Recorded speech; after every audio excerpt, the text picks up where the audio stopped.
Okay. It's in order so that we give them time to join. Is my audio back now? Okay.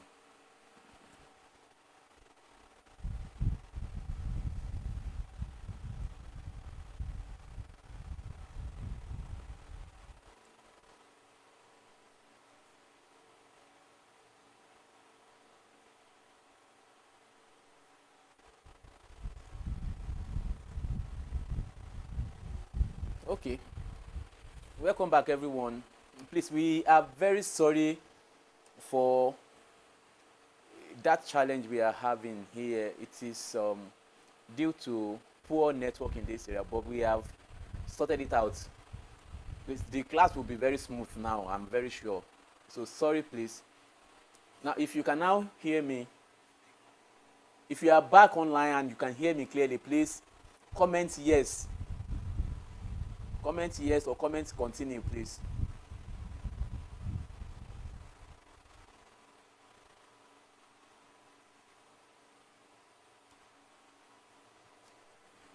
Okay. All right, thank you. Let's just give others that are trying to join to have, okay, I can have quite a good number now. We are starting the class. We want to continue very shortly now. Thanks for your patience, please. All right, thank you. I can see the comments. So that's past question you are having with you is the exact structure the exam will be like. But remember that this is just a past question, but it's going to be the same structure for the exam questions. So section A, like I said, will have 15 sentences. Now, in 3 groups. That is, group 1, we have 5 sentences, group 2, we have 5 sentences, and group 3, we have 5 sentences. Now, and what you should expect in the section A is, number 1, types of sentences. Like you remember, we have 2 parameters for categorizing or classifying the English sentences. You are going to be asked to classify according to either functional parameter or structural parameter. In this question with us, it is functional parameter, which means for the other option, for those that are having the exam tomorrow, it could be functional or structural, and for those that are having the next day, it will be functional or structural. Just take note of which parameter we are asking you to use for the classification. So then the next one will be on either concord tenses, and probably, now it could be, now like I said, concord errors and tenses errors and types of sentences. So for section A, now let's start the past question. Let's start the treating of the past question straight. Section A, number 1, identify the following sentences according to their functional patterns. A lot of you should be able to identify these types of sentences. Number 1, what do you think I can do for you? What do you think I can do for you? What type of question is that? What type of sentence is that? That is definitely interrogative sentence. Interrogative sentence is any sentence that is used to ask question. Any sentence that is used to ask question, that is interrogative sentence. So the sentence number 1 there is used to ask a question, so it is interrogative sentence. Number 2, last month was Dr. Ojo's birthday. Last month was Dr. Ojo's birthday. That is declarative sentence. It is declarative because it is used to make an assertion, to make a declaration. So it is either called declarative sentence or assertive sentence. Some people are still complaining network. The network is good now, please. Maybe you check at your side. So that is sentence number 2. That's declarative sentence or assertive sentence. Then number 3, we have won the game. We have won the game. That is to show excitement. Now, any sentence that is used to show excitement or sudden reaction is known to be exclamative sentence. That is exclamative sentence. Now, how do you recognize that? You will see that it has an exclamation mark at the end of it. So it is called exclamative sentence. Get out of this place. That is the next question. That is imperative sentence. Any sentence that is used to give command is imperative sentence. Get out of this place. That is imperative. Now, number 5, I am proud to be a woman. That is also a declarative sentence. That is used to declare intention. That is used to make an assertion. It is either declarative sentence or assertive sentence. So that is it for section A. Don't forget, we have 6 types of sentences when we are using functional parameter. Number 1, we have declarative sentence, which is used to make assertion or declare intention. Then we have imperative sentence, which is used to give command or make someone do our wish. That is imperative, like we have here, get out of this place. Then we have interrogative sentence, which is used to ask question, either yes or no question, WH question, or a polar question. So it is called interrogative sentence. Then we also have obligative sentence, which is used to show compulsion. We use it to express compulsion. A situation that is compulsory for someone to carry out is we use that type of sentence to express it. That is obligative sentence. Now it is used to declare compulsion. So like, you must do that job today. That is obligative. We must see your supervisor immediately. We ought to know what is the root of the problem. That is obligative. Then we also have optative sentence. Optative is used to express a wish or desire. You see, if I have money, I will buy a good car. That is showing desire. So I wish I have money to give you. That is a wish. So that is optative sentence. So all those types of sentences, according to function, you should try to understand it. There are just 6. Then number 2, question number 2 under section A. Identify the errors in the following sentences and make appropriate corrections. Now, in your own option, we are likely to give you sentences that contain errors, and we ask you to correct the errors. Now, in this case, number 1, sentence number 1, the chairman and guest speaker have sent the seminar paper to the organizer. I think I may need to write some things on the board here. Now, you see, you should try to learn how to detect errors, especially Concord. Errors of Concord. You should learn to identify them. For example, we have several rules of Concord. Don't forget, for the rules of Concord, we have 2 general rules, now, which is the basis for any other rule of Concord. Now, the first rule, that is general rule, is if the subject is singular, then the verb must be singular. If the subject is singular, then the verb must be singular. That is rule number 1, the general rule of Concord. Then the second general rule, number 2, if the subject is plural, then the verb must be plural. That is subject-verb agreement. Subject-verb agreement. So, and guest speaker have sent. So it is referring to the same person. Now, that is rule number 1. The network is...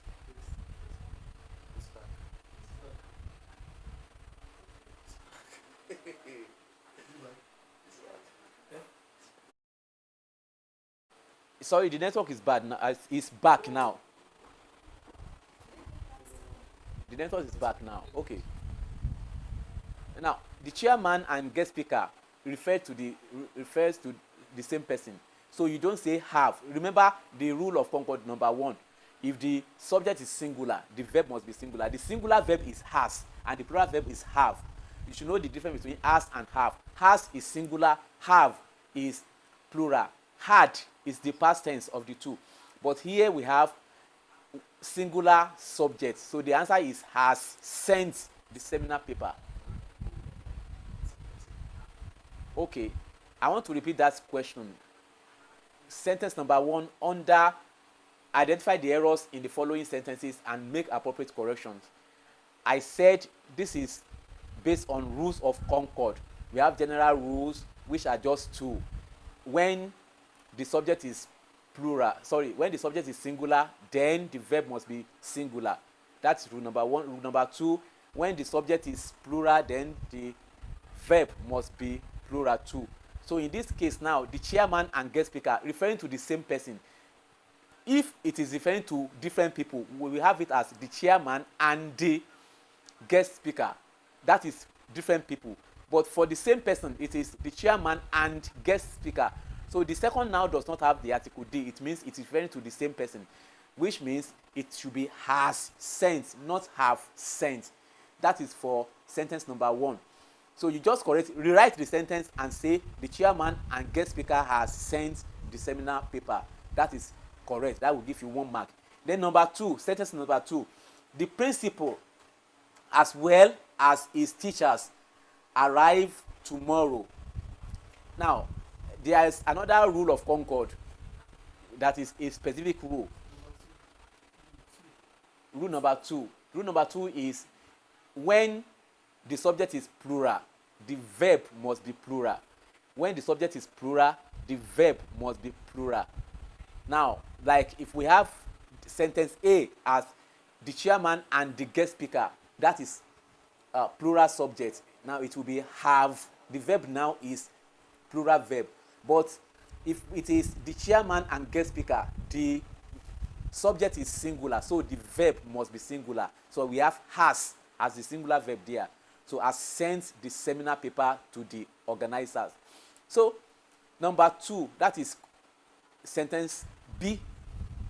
The principal as well as his teachers arrive tomorrow. So this rule is a specific rule of concord. In this rule, we call it accompaniment rule. Accompaniment rule. Now, somebody is going to perform an action, but other people will just accompany him in that mission.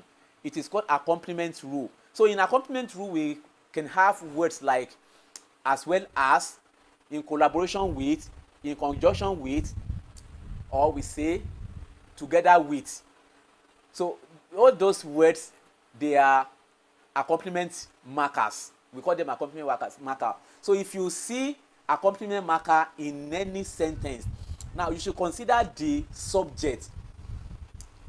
That is the first noun for the choice of the verb you are going to use. In this case now, the principal as well as his teachers arrive tomorrow. So the basic subject in this sentence is the principal.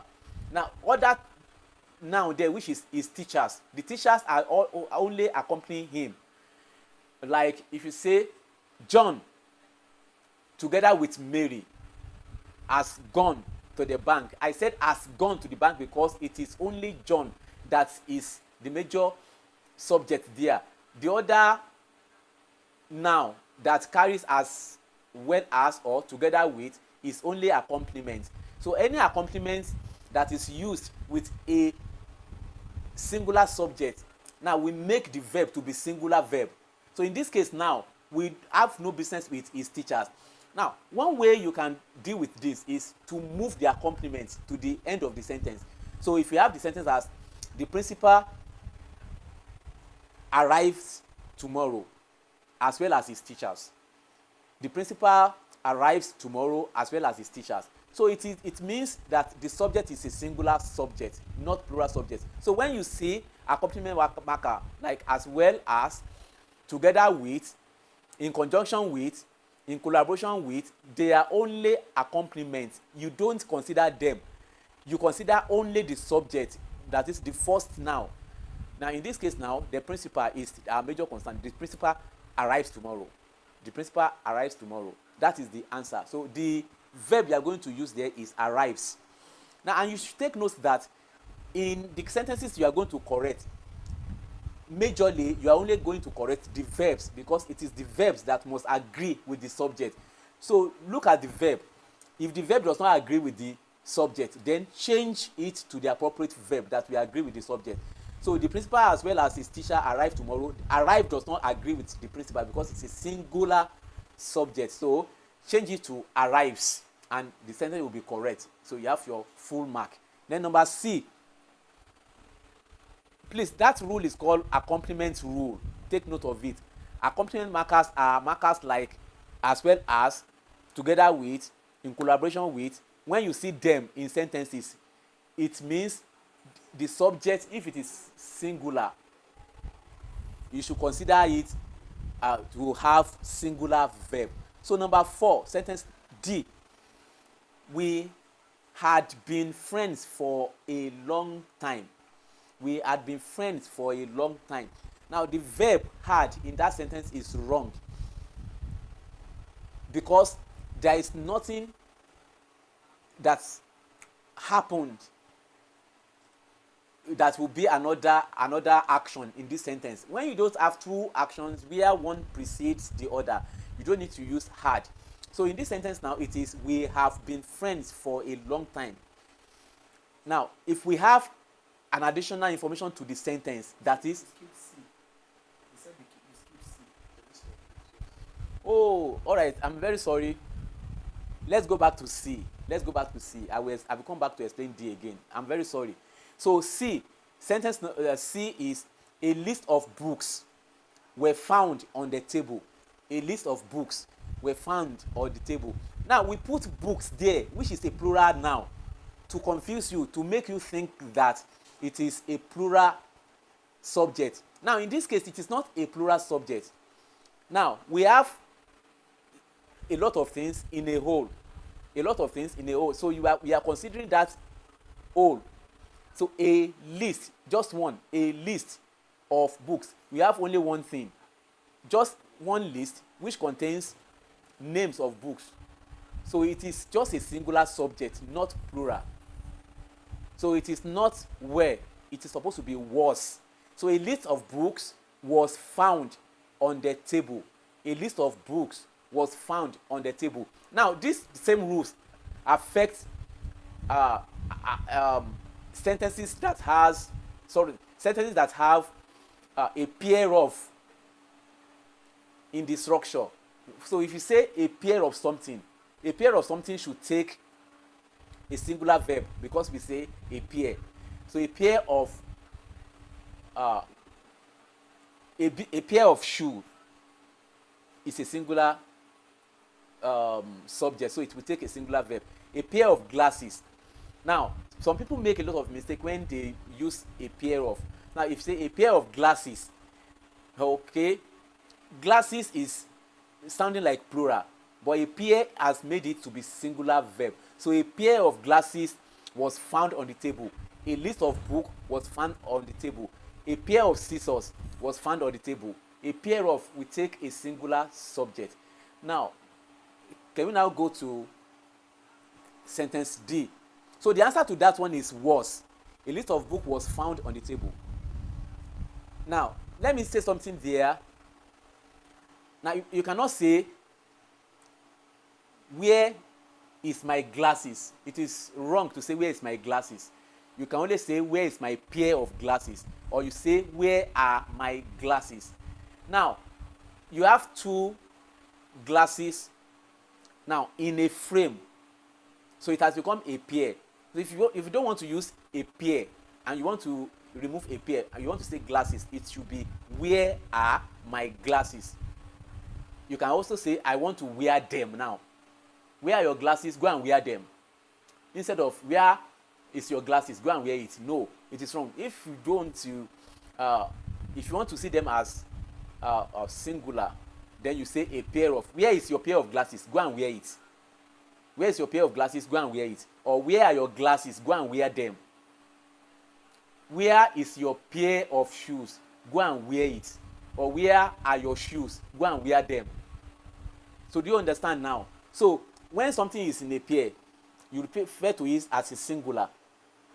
But when you refer to them as separate things, then they become plural. So then the next sentence is sentence D. We had been friends for a long time. Like I earlier said, it should be we have been friends for a long time. Let me explain that to you. Now, we had been friends for a long time before that thing happened. That is correct. We had been friends for a long time before that thing happened. So we have two verbs there. Had been, then happened. So two things, two expressions now, two actions now. You had been friends, then another thing happened. Okay. We had been friends for a long time before she intruded. We had been friends for a long time before she intruded. That is correct. But there is no any other action that is expressed in that sentence. So it cannot be we had been friends for a long time. It should be we have been friends for a long time. Now, the only case where you can use had is when you are expressing two actions and one preceded the other. For example, they have started the match. They have started the match. When did they start the match?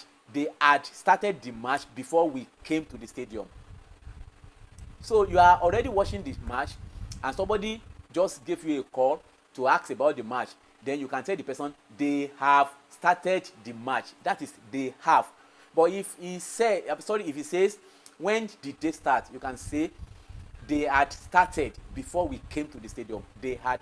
It is wrong. It is then wrong to say they have started before we came to. No, that is wrong. Two actions now are expressed, but one came before the other. So it should be they had started before we came to the stadium.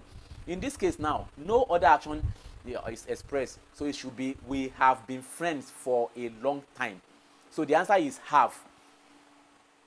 That is, have been friends for a long time. Number E, sentence E. One of them came regularly. One of them came regularly. Okay, in this case, it is either you leave that sentence like that, because it is also correct to say one of them came regularly if you are referring to that action in the past. But if you want to tell us in a simple present tense, that is what happens regularly, what happens on daily basis or at a regular interval, so you can now express it as one of them comes regularly. One of them comes regularly.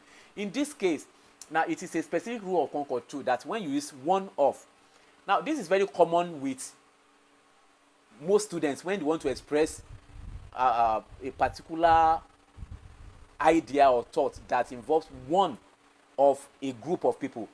They say one of my friend, which is very wrong. It is not one of my friend. It is one of my friends. One of my friends. You cannot say one of my lecturer. It is not one of my lecturer. It is one of my lecturers. One of my friends. One of my players. Now, if you say one of my lecturers, then you now go back to the subject, which is just one of those people comes regularly. One of them comes regularly. One of my lecturers is not one of my lecturers are. One of my lecturers is a banker. One of my lecturers is a banker. So when you use one of, now the verb that will follow should be a singular verb. One of them comes here regularly. That is it. Now that is for rules of Concord. Now if we are able to treat the second past question, I will tell you more about rules of Concord. But those are the major rules of Concord. Don't forget your accompaniment rule, which means when you have accompaniment markers, like we have in sentence B, as well as together with, in conjunction with, they are all accompaniments. So the noun that follows, if it is singular noun, then it is going to take singular verb.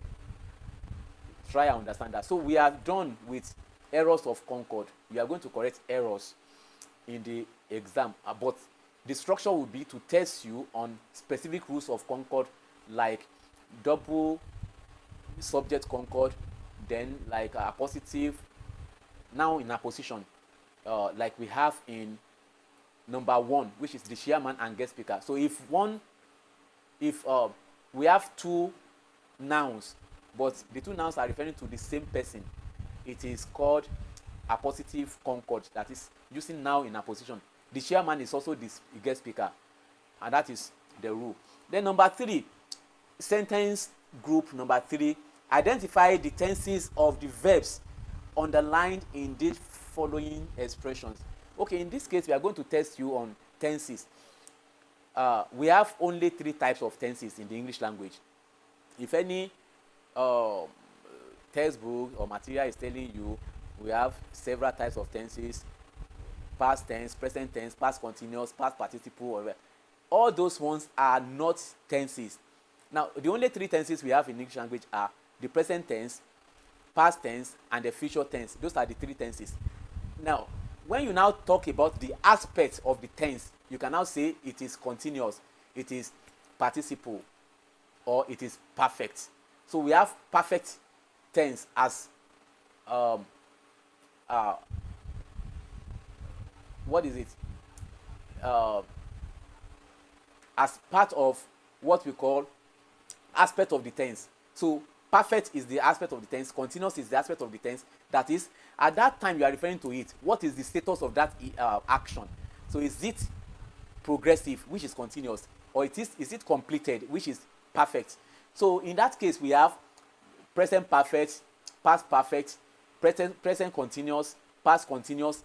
So whenever I say continuous or perfect, it means the aspect of the tense. It is only 3 tenses: present, then you add aspect to it, present continuous, present perfect, or past, then you add aspect to it, past perfect, past continuous.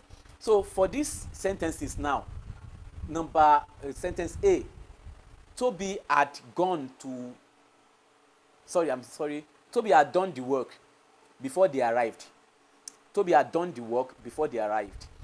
Now, in this case, had done is a past perfect tense.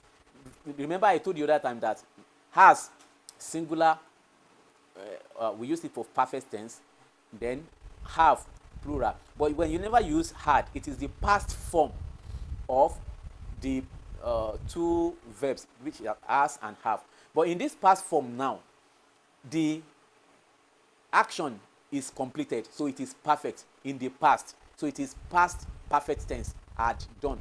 So whenever you hear something like had done, had gone, had completed, had worked, so it is past perfect. So if we say has gone, that is present perfect, or have gone, that is present perfect. So had gone is past perfect.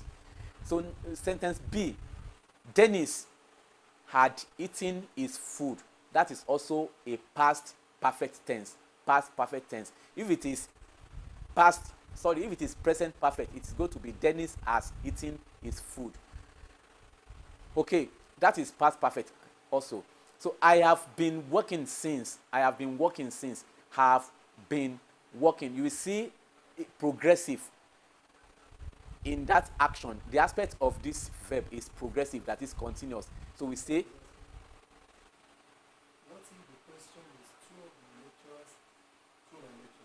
Can we use the verb case? Okay, if you have a sentence, somebody is asking a question here that what if you have a case of 2 of my lecturers? In that case, you have plural subject already.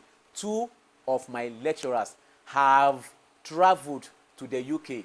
2 of my lecturers have traveled to the UK. You have said 2 already, not 1.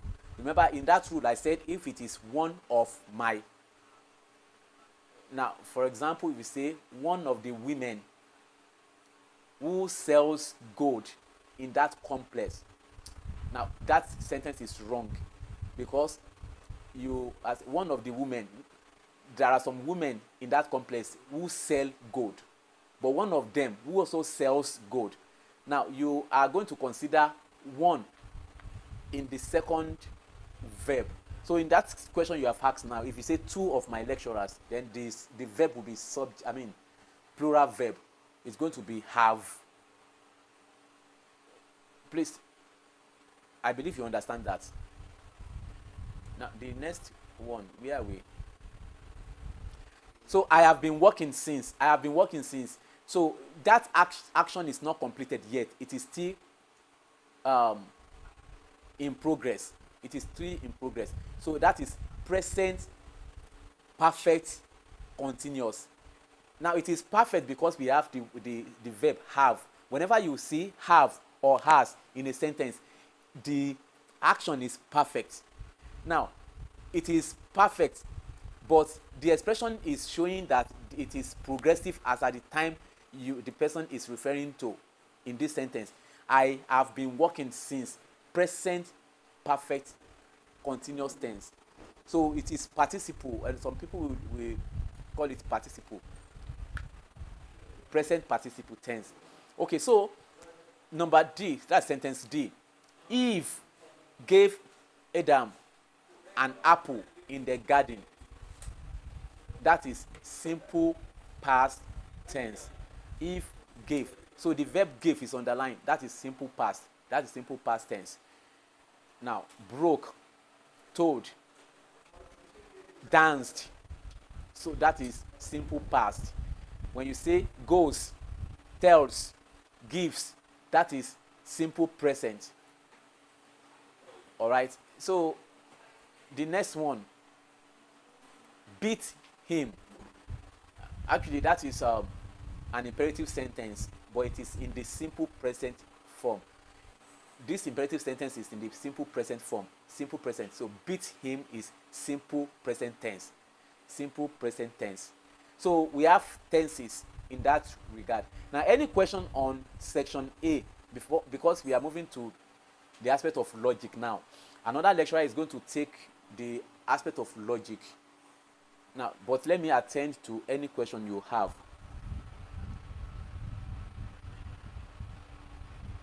Okay, I can see that some of you are trying to supply the answers to the question. Now, if any question, please.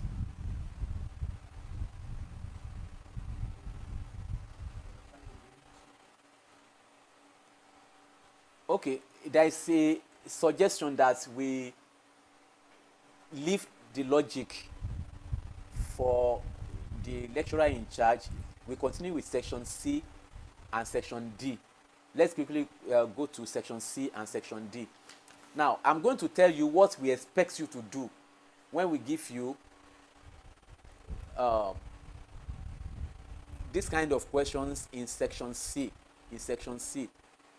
Now, actually, you are going to write an essay, but that should not give you a problem. It is not a big problem at all to write an essay.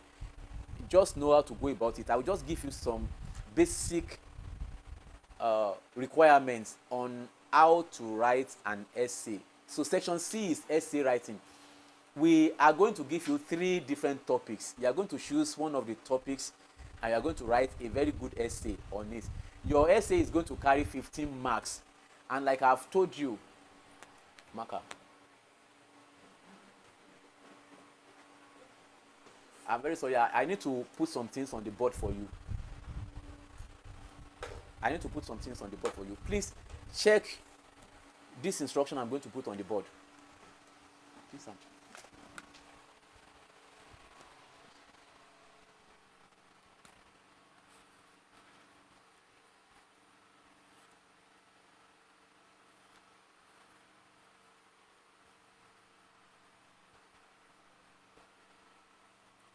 Now, if you can see the board, this is the yardstick we are going to use to mark your essay. That is, these are the things we are going to consider in writing your essay. Now, but what I will tell you about essay is that you have to be creative. When we give you essay to write, the topic we are going to give you, you are going to create what idea you have to put in the essay. It is your own creation. It is not necessarily what is happening, what you can create yourself. So the yardstick will have these 4 parameters. The first, we call it coema. Coema. Now, the C in the yardstick is the content. The content. The O is organization. And the E is expression. And the M is mechanical accuracy.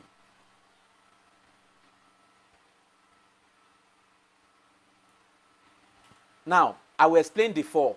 For content, we want to see if your essay contains what we actually ask you to do.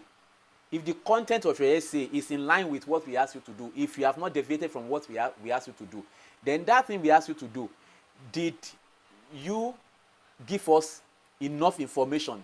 That is content. Does your content give us what we require from you? So that is content. And the content is going to give you 4 marks. The content is going to give you 4 marks. The organization. Organization means how well you are able to organize your ideas in your essay. Let me tell you something about this.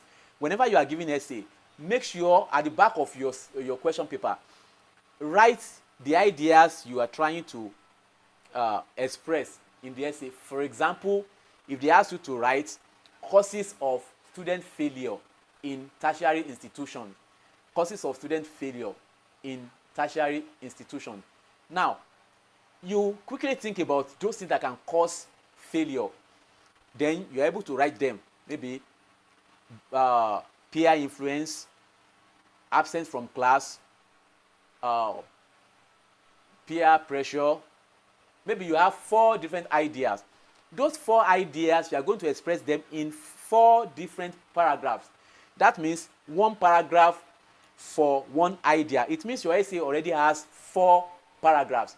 But in any essay, there must be introductory paragraph. That is, you must introduce the essay and you must conclude the essay.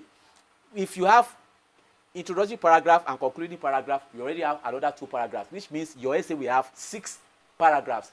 So it is not difficult at all to form ideas and to write a very good essay if you know how to organize them very well. So your organization will mean that you have a very good introduction, you have a very good conclusion, and the body of your essay also is very good. That is, those ideas you express in the other paragraphs that we call developmental paragraphs.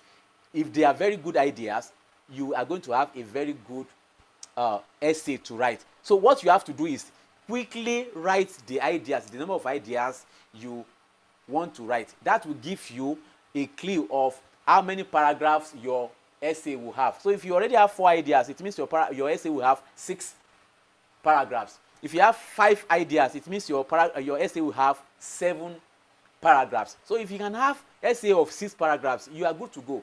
Just make sure you express each idea completely. Don't forget, quality of a good paragraph, accuracy should be there, completeness should be there, coherence should be there. So make sure you follow those qualities when you are developing your paragraph. So if you are able to organize your essay very well, then you are good to go. Then organization will give you 3 marks. Then expression. Expression is where we mark your grammar. All those I went to saw my supervisor, all those ones will reduce your mark. Grammatical errors, that is what we mark in expression. And anywhere you commit error, we are going to give you a ring. If you commit an error will take a ring, and any ring is minus half. And if you have a very good essay and you have a lot of rings, when we calculate the ring, the number of rings you have, it will bring down your mark. So make sure you have good expression, that is good grammar when you are writing. It is not compulsory you use big English, but simple and correct expressions will give you good mark. And in this case now, this will give you 5 marks. And for mechanical accuracy, we are going to mark your capitalization and your punctuation marks. Now, if you are supposed to write if you are writing a proper noun must begin with a capital letter. If you begin a proper noun with small letter, we give you a ring. For example, you want to write Mary, and this is your Mary. This is a ring, because this is a proper noun. And don't forget, whenever you are mentioning things like objects that have specific names, it is also a proper noun. For example, if you mention noodles, noodles is a general name. You can begin that one with small letter. But when you mention Indomie, that is a specific name. It should start with capital letter. That is a proper noun.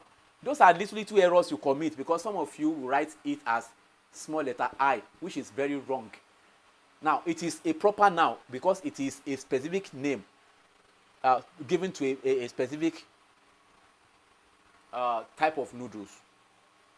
So, nouns like Pepsi should begin with capital letter. But when you have soft drinks, that is small letter, general names. But specific names of things you start with. So all those things are what we mark in mechanical accuracy. So we give you a ring wherever you have small letter instead of capital letter. Then if you are supposed to put a comma somewhere, no comma, we help you to put it, but with a ring or full stop. Or you ask a question without question mark, it is mechanical accuracy. We mark all those ones. And that's one. Mechanical accuracy is 3 marks. 3 marks. So if you can't sit all together, you have 10 marks. Sorry, 15 marks altogether. So your essay is going to give you 15 marks using these parameters. So in a case where you are going to choose a topic, make sure you choose a very good topic that you think you have an idea or you have several ideas to express there, and make sure you write out your idea so that you will know the number of paragraphs you are going to have. If you don't write down your ideas, in the process of writing the essay, you may forget some of the ideas. But if you write them down at the back of your question paper, then you can refer to them. Each time you finish with a paragraph, you know which paragraph is the next one. So this is how to go about your essay. So now, for the three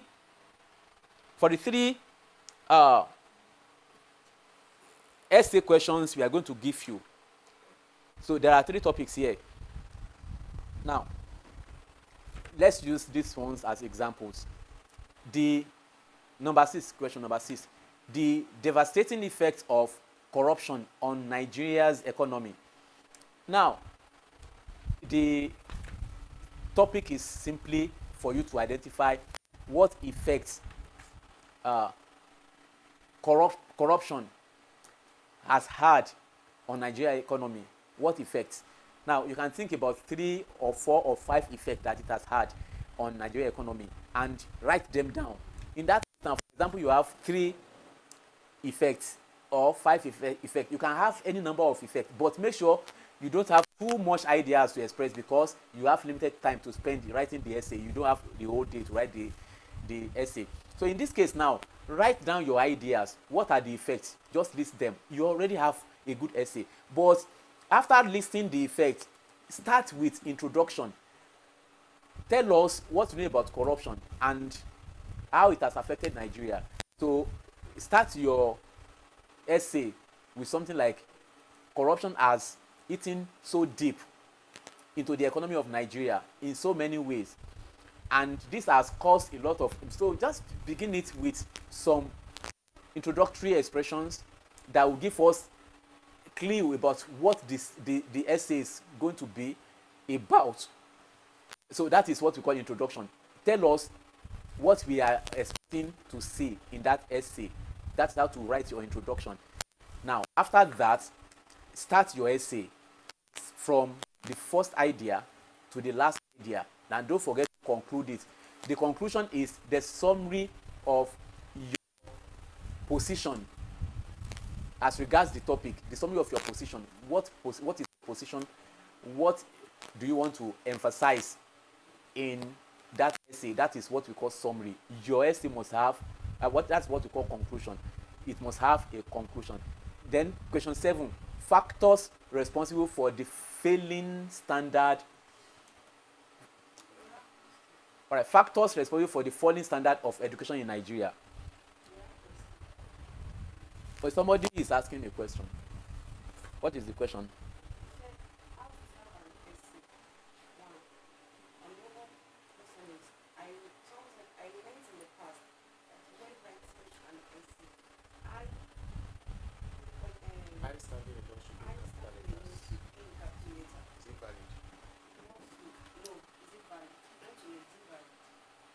Okay. So that question, for that person that has the question about the pronoun I, don't worry. The pronoun I, whenever you use I, even not ordinarily in an essay, anywhere you want to use I is always in capital letter. It is the only pronoun in the English language that it does not necessarily have to start a sentence before it will be in capital letter. Even in the middle of a sentence, it is always in capital letter. So I is always in capital letter if it is referring to the first person singular pronoun, that is I. The first person singular pronoun in the subject position, I, it is always in capital letter. So it is valid. That notion is valid. It is valid that you write it in capital letter.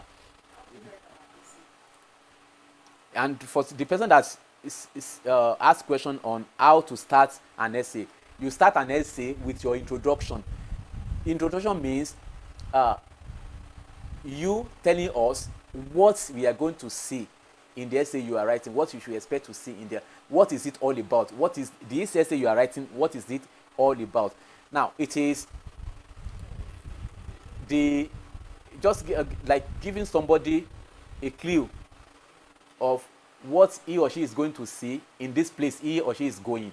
So essay is just like a market we have never been to before, and you are now telling us to go to that market. But when you get to that market, things that you will likely see in the market, you can give us a summary of it. Now, for example, this question now, the devastating effect of corruption in Nigeria or Nigeria economy. So tell us something about corruption in Nigeria. So now some people will begin definition of terms. Now they will tell us what corruption means and what effect it has had on Nigeria economy. Although you are going to tell us that it has a lot of effects, and you are going to discuss those effects in this essay. So you have already told us that we are going to know about those effects in your essay, and we expect to see them. So that is it. Introduction means you telling us what the essay is going to be all about. That's how to start an essay. Now, quickly, let's go to the literature aspect, which is section D.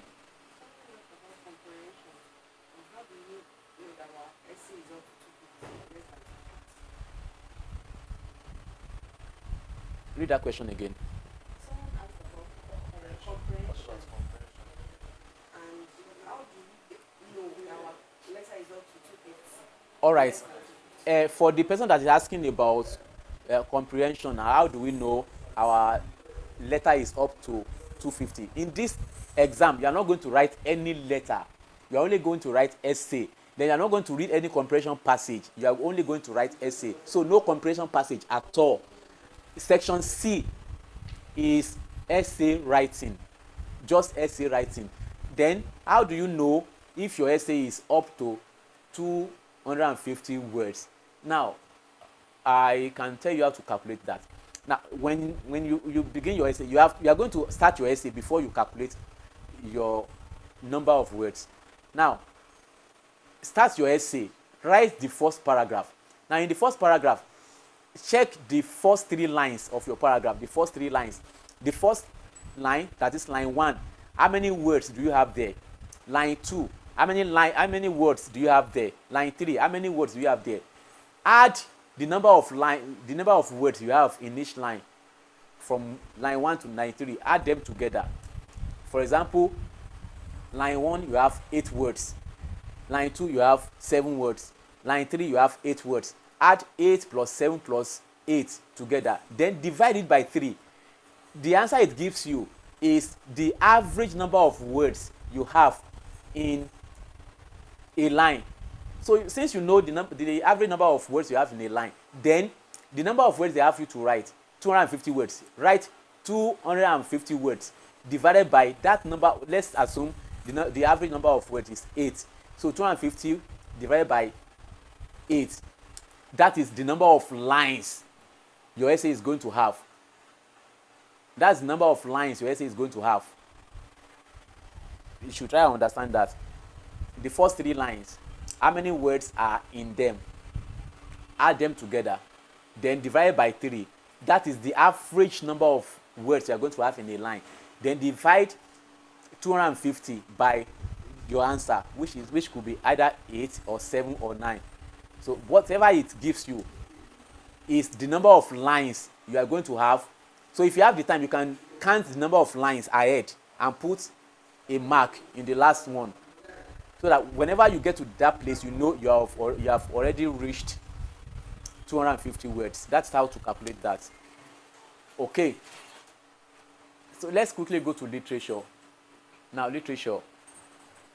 You have a collection of poetry for this course, and this time around it is just one, unlike in the past when we have 2 options for the poetry collection. But here now we have only one poetry collection, which is Treasure Pots by Olufolake Jegede.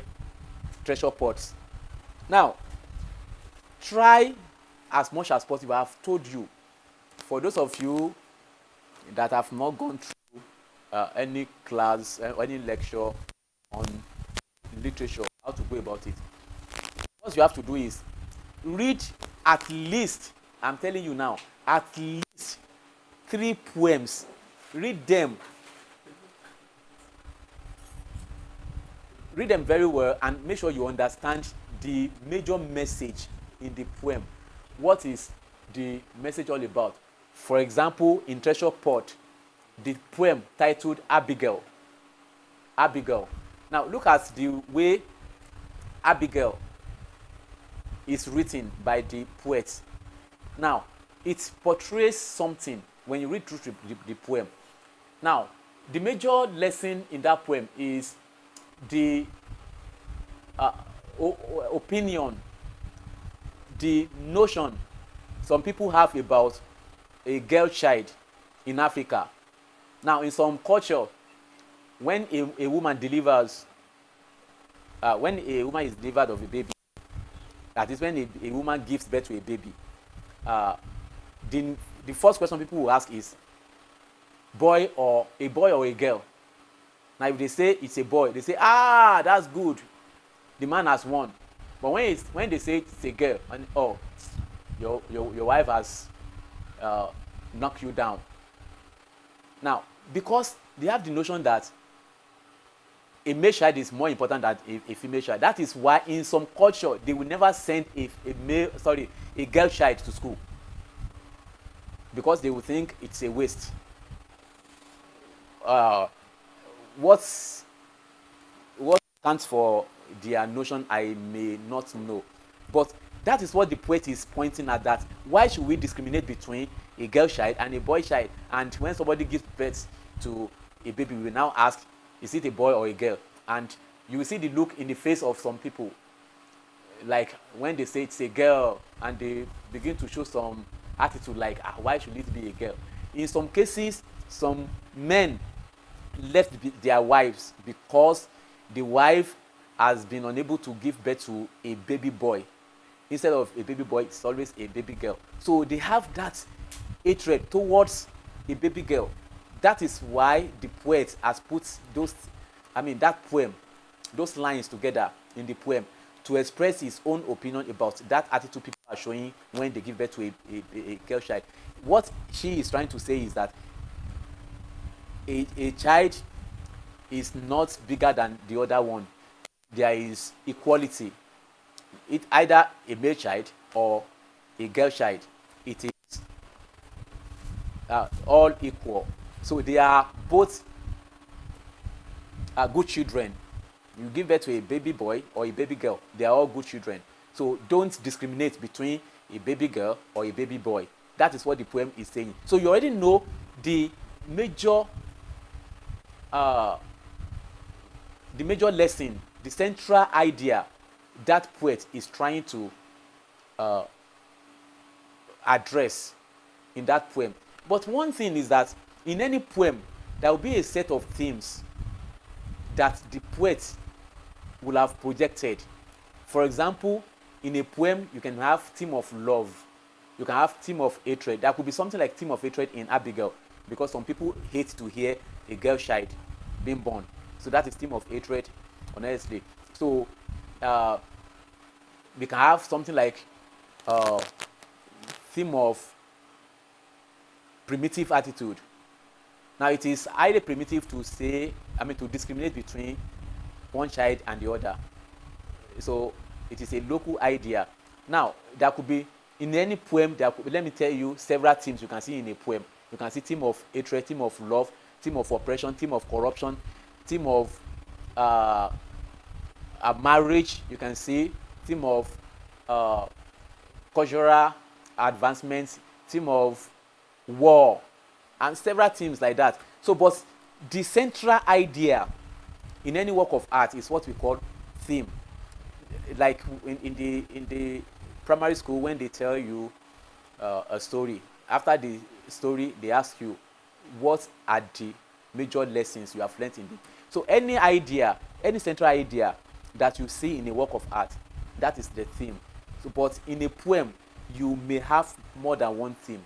Just make sure you, when you are reading the poems, highlight some themes that you can see in the poem. It will help you in this exam. Themes. Then what is the poem all about? Then the question could also be like, how is that poem reflecting the society? Let's see some questions here. You have 2 questions. You are going to answer just one. From section D, 2 questions. You are going to answer just one. With copious example, that is question number 9 now. I want to read question number 9. With copious reference to any 2 poems of your choice from the recommended poetry, in this case now Treasure Pod, discuss the subject matter and use of language. Now, in this case now, the subject matter means what actually is the poet trying to say with this poem? What is the subject matter? Now, in Abigail, the subject matter is attitude of Africans, some Africans, towards girl child. That is subject matter. And the attitude is always bad. Now, that is the subject matter. And the use of language. Now, when you read the poem, how do you see the language? Is it easy to understand? Is it straightforward? Is it simple? That's what we are asking you to do in use of language. That is the author or the poet's choice of words. Now, those words he has used in projecting the ideas, are they difficult to understand? And so if it is simple, tell us the subject matter is this and that and that. But the use of language, the poet used words that are easy to understand. The expressions are straightforward and some other things like that. Tell us. But if it is difficult to understand, say it too, that it is difficult to understand. For example, you can refer to a particular expression that you found it difficult to understand the meaning of such idea or in a way. So that is for question number 9. Question number 10. We live in the world of imperfections, and it is the work of literary writers to perfect the imperfections in our societies. You see, all these expressions, just try to understand that literature captures society and projects it to people. Literature is a reflection of what is happening in the society. That is what it means. Is it true that literature reflects society? Use any 2 poems from Folake Jegede Treasure Pod to express that literature captures a society. That is what it means by we live in the world of imperfection. So it is the work of literary artists to perfect the imperfection. So how has Treasure Pod used some poems in the collection to tell us about imperfection in the society and how to perfect them? So that's it. Use it. I will still use Abigail. It is imperfection to say that we should not give much value to a girl child. It is imperfection. So, but this author, this poet is trying to perfect that imperfection by saying we should not discriminate again. So that is what this question is saying. So the poet is actually reflecting what is happening to society. He is trying to correct some vices in the society. Some of those things that are bad in the society that we should try and correct. Imperfection means things that are not correct. How do we perfect means how do we correct them? That is the meaning of that question. Now, one thing I always emphasize is try and interpret your question. Understand what that question means. Now, whatever we ask you to do in this poem will not go beyond asking you to discover some themes in at least 2 poems that you have read in that collection. Just make sure, that's why I said read about 3 poems, understand the themes, then understand how those poems affect the society or reflect the society, or is trying to correct some vices in the society, or how is it reflecting what is happening in the society.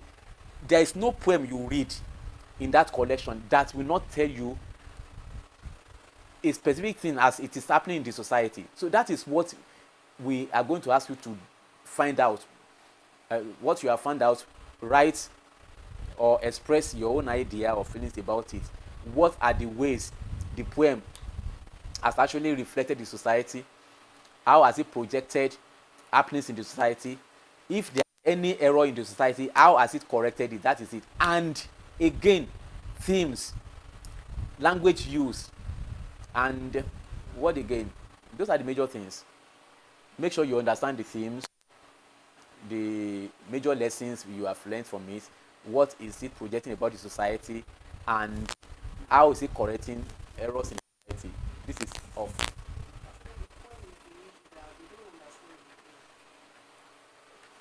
All right. For people that are saying they don't understand the poem, it is not all the poems in that collection that you will not understand. Check through. There will be a poem that you will like. There will be a poem. Okay, I don't have the collection here. There will be a poem that we actually like. And thank you. If you like it, you are going to understand it. Now, one thing about poems is you don't read them like you read novel. They have a specific way of using language. It is not the same way they write storybook that they write poem. Now, it is each line that you give meaning to.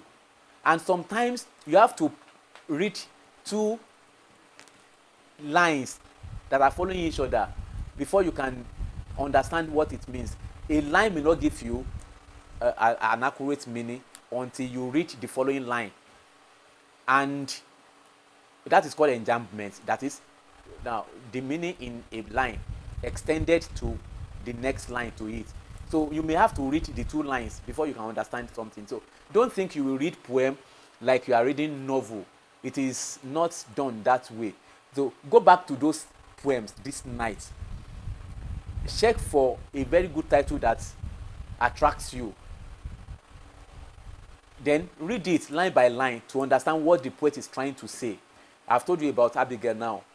It's a very interesting poem if you go to read it. You must like a title before you say, okay, I want to understand what it is saying. Just check through what title attracts you. Read that poem line by line to know what the poet is trying to say in the poem. It is not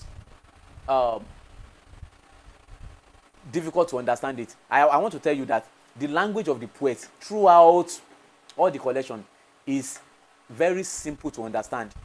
Very simple. It is not confusing at all. It is very simple to understand if you can read it line by line. So those are the areas where you have to pay attention to. And don't forget, your literature aspect is also 15 marks. You are going to answer only 1 question in this section.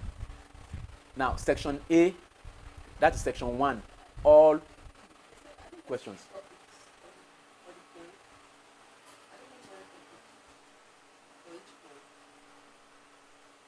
Okay, when you are answering question, whenever you want to make reference to a poem, tell us the title of the poem and what reference do you want to make from the poem. Then you can tell us. You cannot just say in Folake Jegede, she says, no, in which poem? Tell us the title of the poem you are using as your example. That's why we say in reference to any 2 poems. In reference to any 2 poems. Just mention any 2 poems. Tell us in this specific poem, the poet is trying to correct the imperfection in the society, and the imperfection in the society is this imperfection. Now, the imperfection in the society is corruption. How is the poet trying to correct corruption? She says this, she says that, especially in a poem like the so in this specific poem titled This and This. She says, then you quote what she says.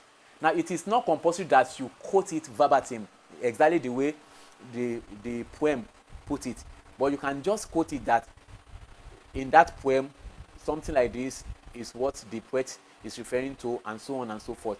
Just make sure you understand the poem. Those three things I have said, the themes, what themes? Theme of love, theme of hatred, theme of corruption, theme of oppression, theme of intermarriage, theme of marriage, theme of, and so on and so forth. Now, in any poem, then what aspect of the poem is reflecting what is happening in society? The poem is a reflection of what is happening in society, or the poem is a reflection of this particular abnormal situation in the society, and this is how the poet is trying to correct it. Very simple to do. Now, just make sure you give us something that will make us understand that you actually read the poems. That is all. Now, we'll go back to, if there is no question, please let me check if there is any question. We now go to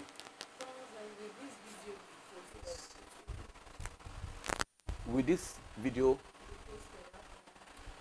Okay, after the lecture, we are going to repost the video to the channel.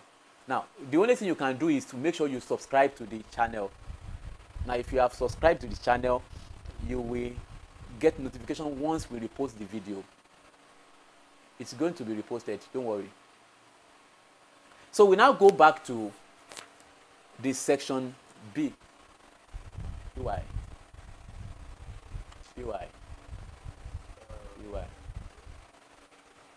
So section B is logic. Okay. Literature, the essay writing.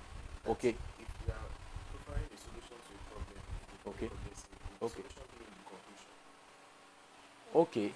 Now, that question is very good. Now, we have seen the question here.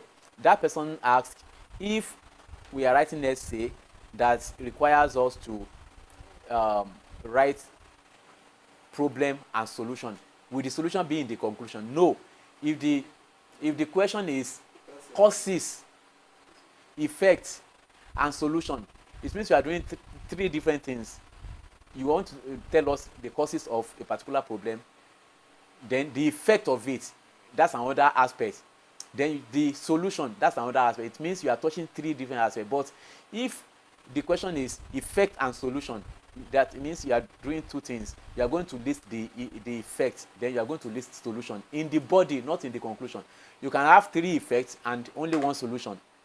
The solution is also part of your developmental paragraph, not in the conclusion. The conclusion is your stand, your position, what you want to emphasize in that essay. So if you have effect and solution, discuss effect, maybe three ideas in the effect, then only one or two ideas in the solution. Then you go to your conclusion. Effect is not part of the conclusion. No. Thank you very much. We are now going to the aspect of logic. Don't forget, your logic, we go through meaning of logic, relevance of logic. Those aspects are very important. Relevance of logic, then principles of logic, which we can also call laws of logic. Then you may be asked to explain some terms in logic: opinion, assumption, validity, argument, syllogism, inference, and so on. So there is a professional in the studio. You have seen him in the lecture series I sent to you. So please welcome Mr. Okewumi to come and discuss logic aspects with us. Thank you very much.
All right, good evening and welcome to the logic session.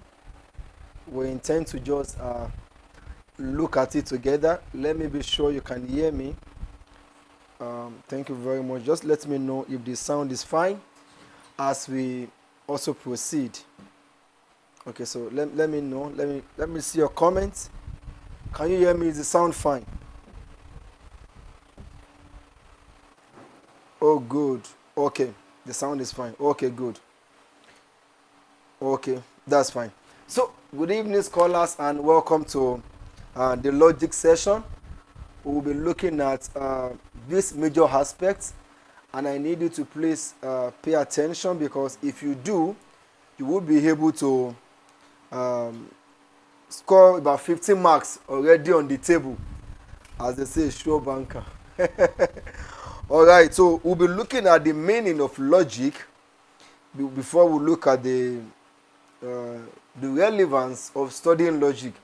And I think in many past questions, I've been saying these questions again and again. So it means whatever we do now, chances are excellent that you will surely see them come true in one way or the other. So if you have any question, please let me know as we begin. We're going to start with the meaning and the definition of logic. And what I'm going to do, because your exam is very close, I'm just going to give you the straightforward definition of what logic entails. So what is logic? Logic can simply be defined as the study of reasoning. All right? Logic can simply be defined as the study of reasoning, because the word logic is from the word logos.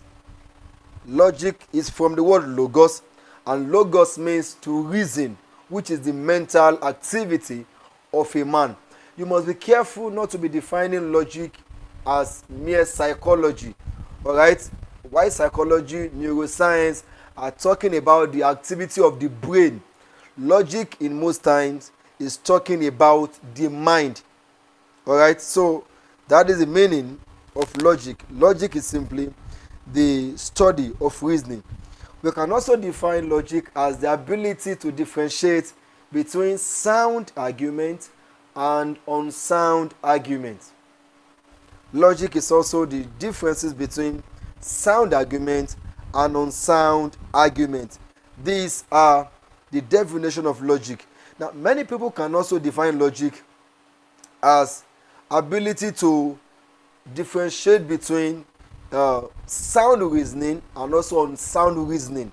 It's all generally about the rational capacity of a person. So, because of our time, I will just go to the relevance of studying logic. And please, tomorrow or anytime you want to do the exam, just list all these points and then write short notes on the relevancy. So it's going to just help you to attain and get good marks. Number one, why do we study logic? Number one, because it helps decision making. Number one, it helps decision making.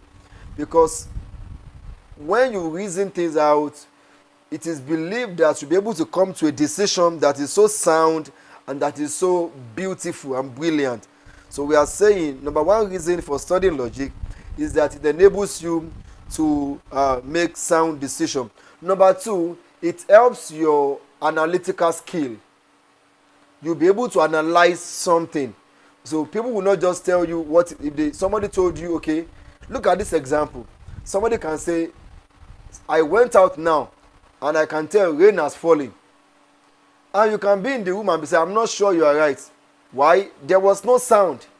And number two, the ground is wet does not imply that rain has fallen. It could be many other things. A tank somewhere could just burst on the street. Anything could happen. So, but if you don't have a refined mind, you are likely going to take such a thing as basic, reasoning and just decision. So we are saying that it helps you to analyze, have an analytic mind. You'll be able to know what to decide in matters.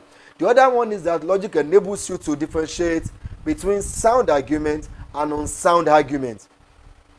When you see an argument, you'll be able to know this one. Now, when you see judges in court, they are not witches. They are not. All they do is they look at the points that lawyer A is presenting and they look at the one lawyer B is presenting. So when they combine the two together, they will now say, wow, this is where this matter is going to. The fourth reason why we study logic is that it enables us to differentiate between sound argument and unsound argument, as well as valid argument and invalid argument. As you go on, you're going to see the different reasons or the different meanings of when we say an argument is sound or an argument is valid, or when we say an argument is not valid. There are many other examples, all right? But just know that it enables you to have a very clear analytic mind. It helps you to differentiate between sound arguments and unsound arguments. Also, it helps you to differentiate between valid arguments and invalid arguments. Number 5 I want to mention for you is that logic enables you to differentiate between or to detect error in reasoning, which is called fallacy. So logic enables you to differentiate between or to detect error that is committed in the process of reasoning. So that will be the question 1 in that one that was sent. Is the question sent? Okay. So that's the first one I'm going to mention. Now, the other part of it is saying, I want to see if there are questions. What is saying logic is study of human reasoning. Is it study of human reasoning? That Yes. If you have any question, let me know. Okay. All right. So now let's go to the other part of it. We want to write some short notes on the following. Number 1 is opinion. Number 2 is assumption. The third one is validity. The fourth one is argument. Number 5 is syllogism. Number 6, inference. Number 7, principle of excluded middle. Now, I'm going to just explain all of these things briefly, one after the other. Just pay attention. If you pay attention, you will get everything so easily. Now, the first one, what is an opinion? Now, what I'm going to do for you is to, because I know logic is an aspect of this course, I'm just going to try to give you something very simplified that you can easily run with to the exam hall tomorrow. So, what is an opinion? Opinion can be defined as subjective belief. Let me know if you got that. Opinion can be defined as subjective belief. Opinion can be defined as subjective belief. For example, when I say President Tinubu is the best president Nigeria ever had, that is an opinion. Number 1, it's a belief held by myself alone. You don't need to believe with me, and that's why it is called, it's your opinion.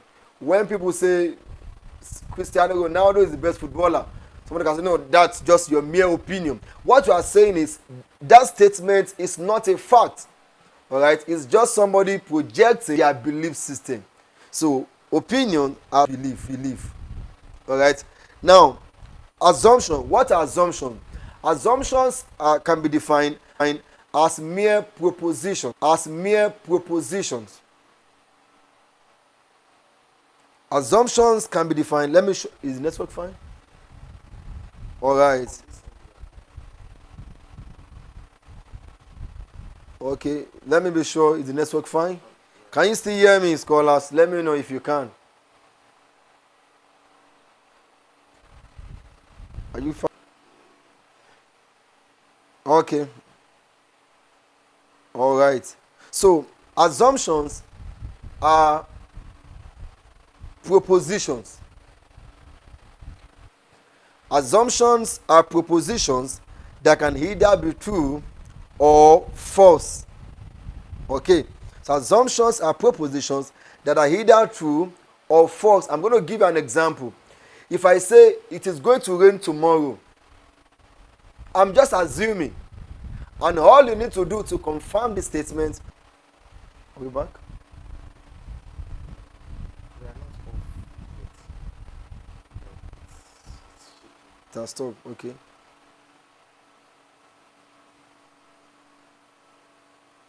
Good. Is it back now? If you can hear me, please let me know. Just few minutes to balance the sound.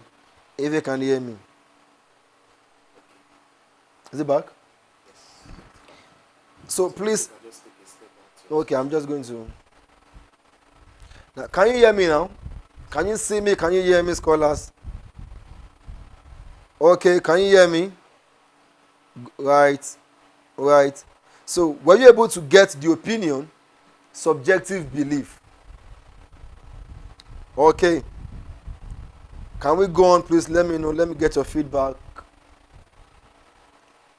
All right. So, number 2 is assumption. And I say assumptions can be defined as mere propositions. And what are propositions? Propositions are statements that can either be true or false. And I was given an example of a proposition, and I said, good. And I said, a proposition can mean, or an assumption can be, rain will fall tomorrow. Somebody can even say, I want to assume that this exam will not be holding again in the morning. It's an assumption. And all we need to do is to wait till tomorrow morning to be sure if the exam is going to hold or not. So remember again, assumptions can be defined as mere propositions. To propose a statement, that is the meaning of assumption. There are many other examples. You can say, you can even assume that the next election of the Nigerian president, that I'm going to be the next president of Nigeria, it can also be the case. So assumptions can simply be defined as mere proposition. Let me be sure that one is also correct before we move on. The third one is called validity. All right, good. If you have any question, if you want me to repeat anyone, please let me know.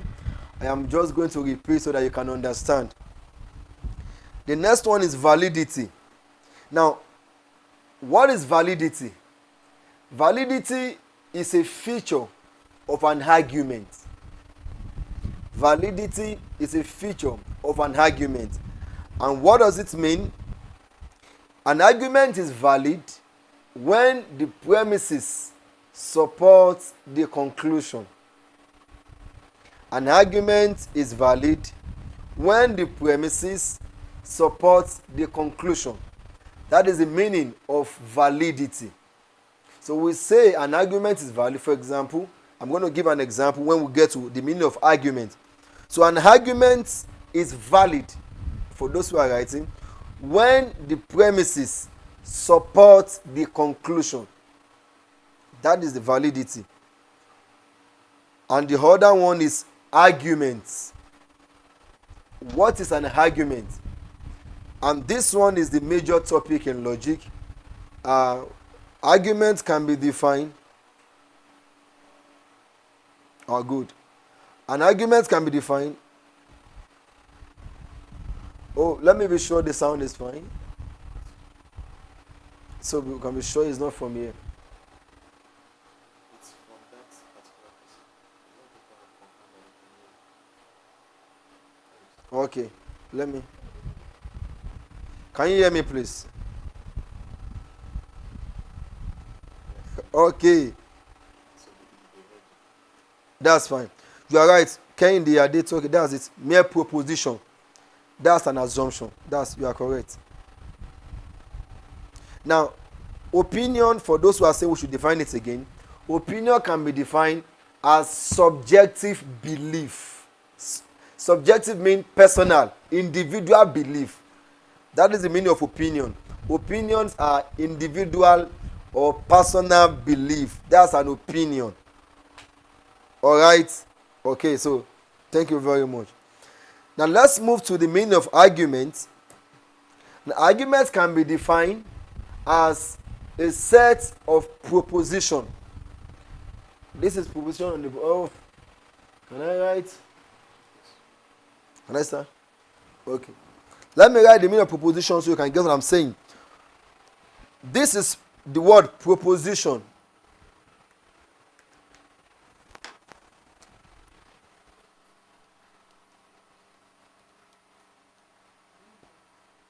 Is it clear now?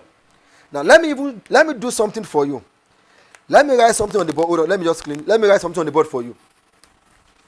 With this, I'm going to explain this will enable you to understand what we mean by an argument and also the meaning of validity.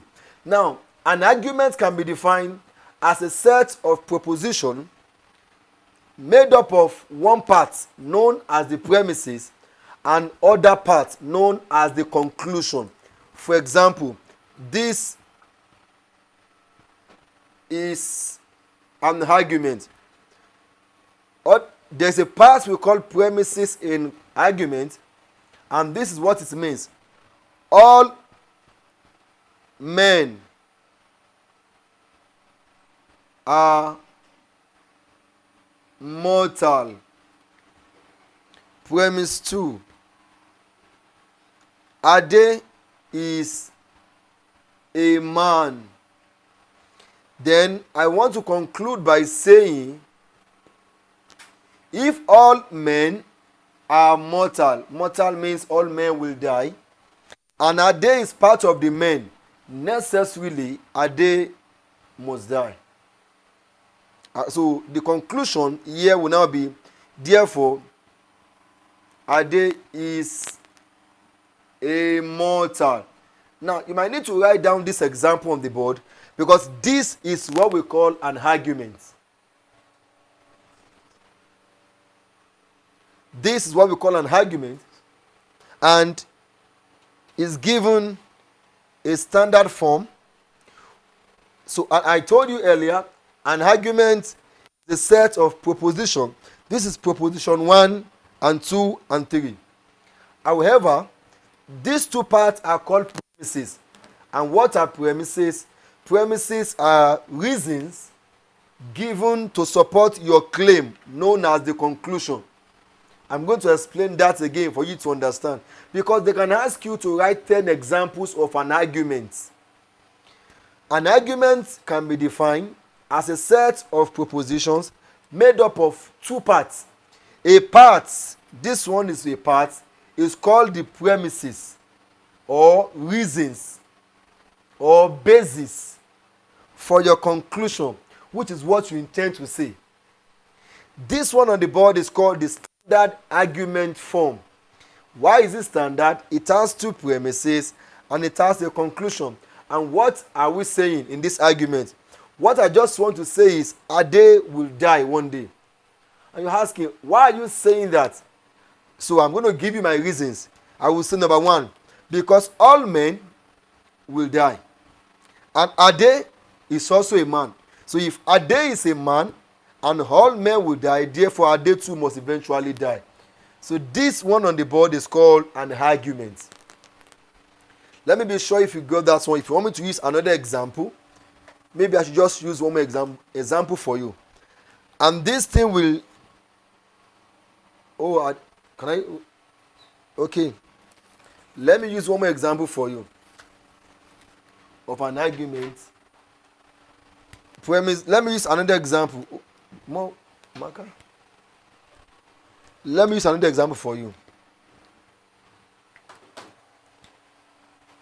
Something that is sharper. Just a moment. Okay. Premise 1. Good. I'm saying all lawyers are liars. This one you are saying is called a proposition. Alright? And it's premise 1. Premise 2. John is a lawyer. So this one is also a standard argument form because it has two premises and one conclusion. Now, what will be my conclusion? Can anybody guess the answer? If all, this all is talking about, we use the all means universal. And John is a particular. So if all lawyers are liars, and John is also a lawyer, therefore, John must also be a liar. If you agree that all lawyers will lie, and John is also part of the lawyers, so John too must lie. So John is a liar. So this is an argument. Now what I'm doing, because in exam they can tell you to write 5 examples of an argument. I might a little bit be going from the past questions in just 1 minute so that we can combine it together, because they have not told you to do that here, but let's just do it so that we can understand it. Now look at it. This one here is, I told you earlier, validity that we have discussed. This argument on the board is valid.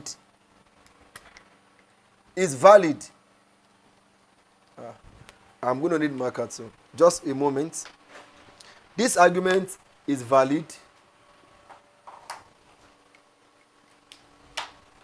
The argument is valid and also is deductive. If you have any question, just let me know. I'm going to explain all these terms. Now, why is this argument valid? So, a valid argument, like we said earlier, is an argument where the premises support the conclusion. So, looking at this argument now, do you think that we can agree that John is a liar based on these premises? The answer is yes. Why is it a yes? We are saying that all lawyers will lie. And we are saying John is part of the lawyers. So if John is part of the lawyers, then John must also be a liar. So this argument is valid. It's also deductive. Why is it deductive? A deductive, because there are 2 types of arguments. Let me say that again. There are 2 types of an argument. Number 1 is called deductive. Deductive. This one, anywhere in the world, in logic, there are only 2 types of an argument. Number 1 is called deductive argument.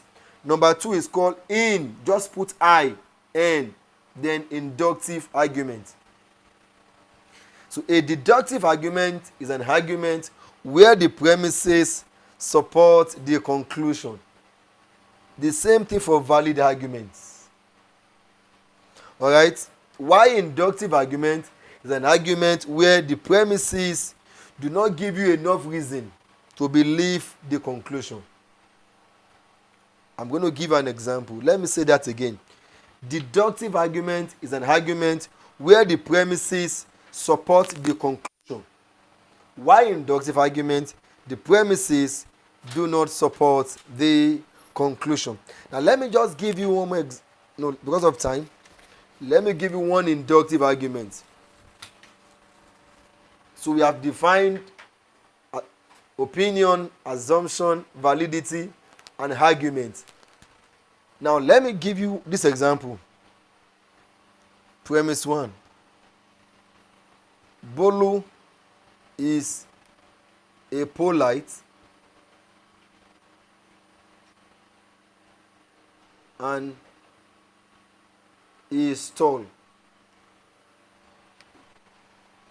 Premise 2.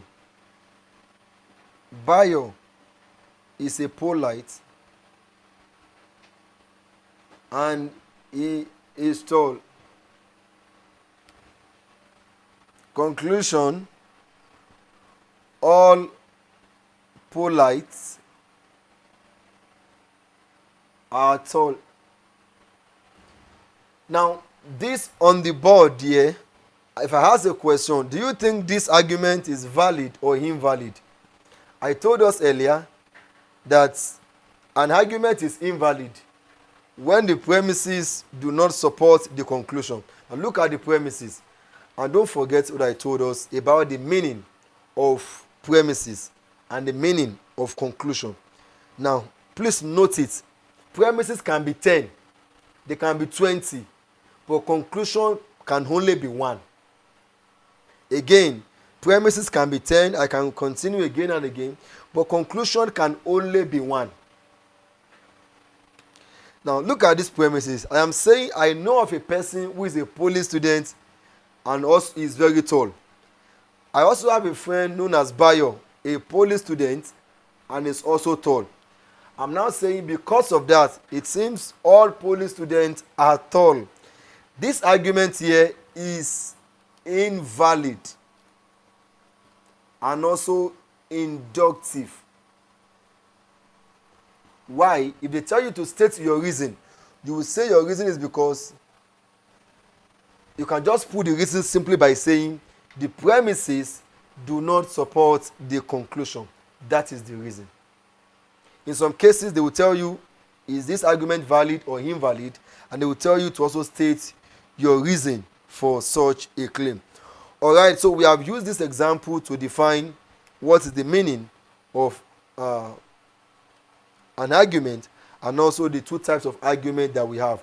I have also been able to use this example to explain to you how to detect if an argument is valid or when an argument is not valid.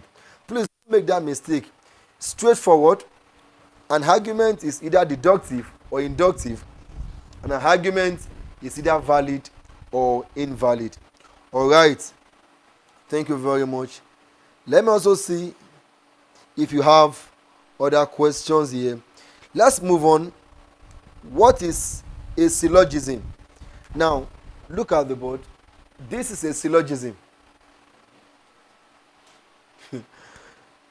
Now, a syllogism is a type of an argument. Please write it. I want you to get this one. This question is very common. A syllogism is a type of an argument made up of two premises and one conclusion.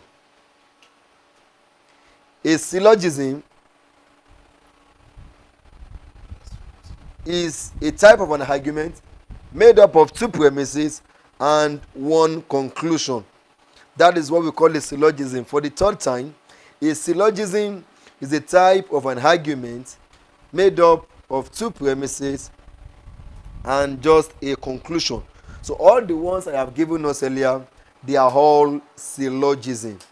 For example, now syllogism has nothing to do with validity or invalidity.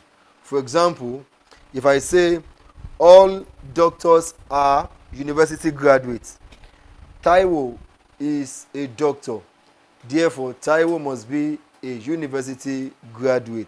It is also called a syllogism. All right, so let's go to inference. Let me be sure the sound is still fine.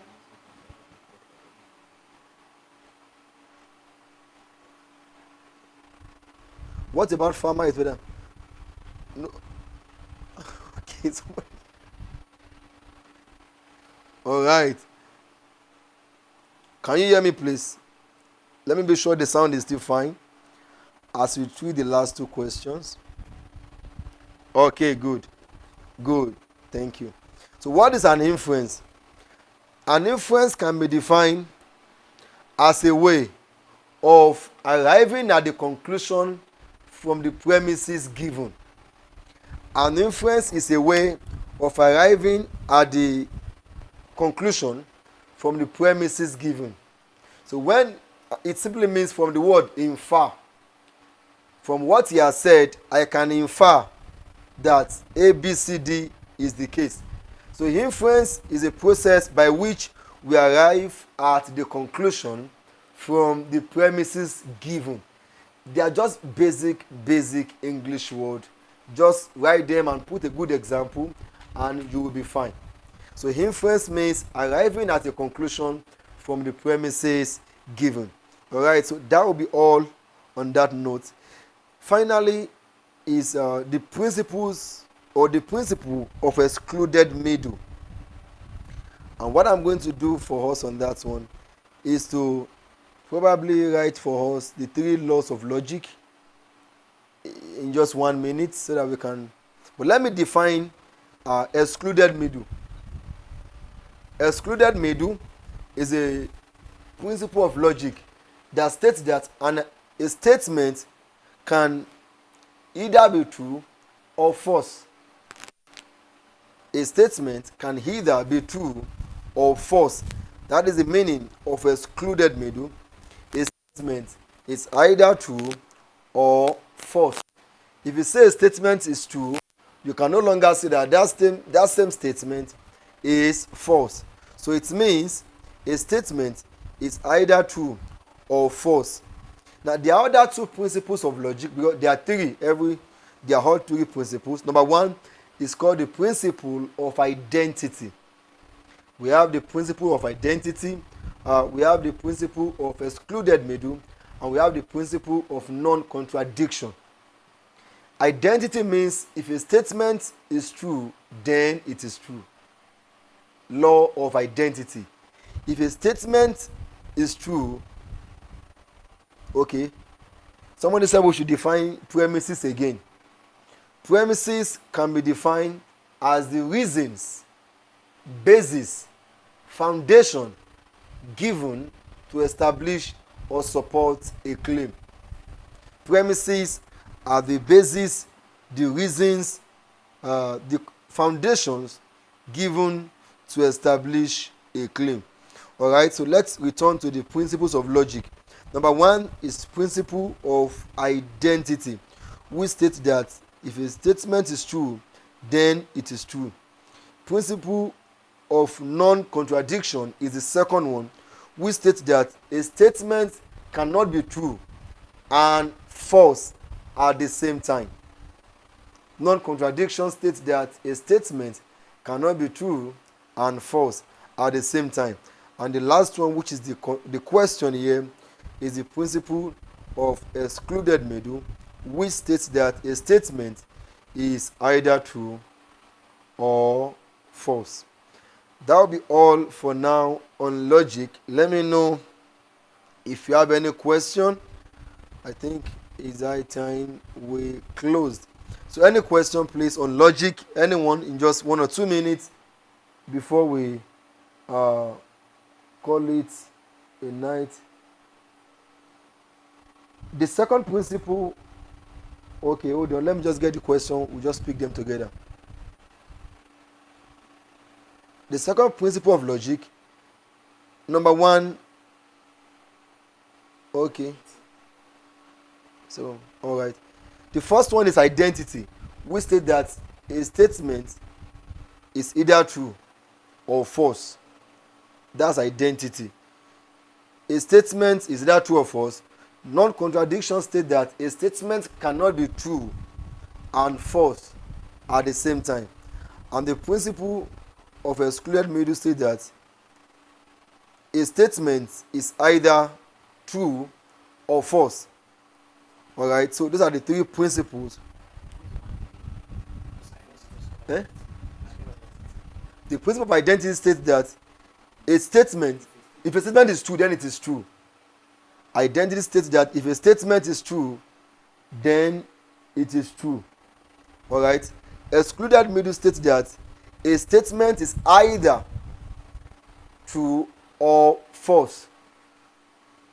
Why non-contradiction states that a statement cannot be true and false at the same time. All right. Law of excluded middle means, yes, that's it. Law of excluded middle, a statement is either true or false. Identity, if true, then true. Thank you very much. All right, understood, sir. Thank you very much. I think I would log out now. If there's any other question, please, what I can suggest you do for the exam is to pick up the test, any test around you can see, and try to read more on arguments. Everything in logic, especially for 301, is centered on argument. Validity, inference, syllogism, deduction, induction, they are all essentially connected to argument. And the principles of logic. So if you know the meaning of logic, if you know the relevance of studying logic, you know the three principles of logic and argument, I can tell you, you are good to go. All right, please come again on premises. Okay. Premises are reasons given to establish or support a claim.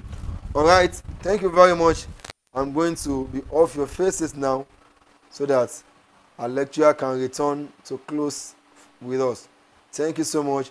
If you have any question, please send it to at the comments so that we can answer it anytime we are able to do that. Thank you so much. I wish you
All right, I think everybody can hear me again. Oh, I do have monitor here. yes, somebody says is principle the same thing as the laws of logic. Yes. Okay, for that question, is principle the same thing as laws of logic? Yes, it's either we say principles of logic or laws of logic or laws of thought.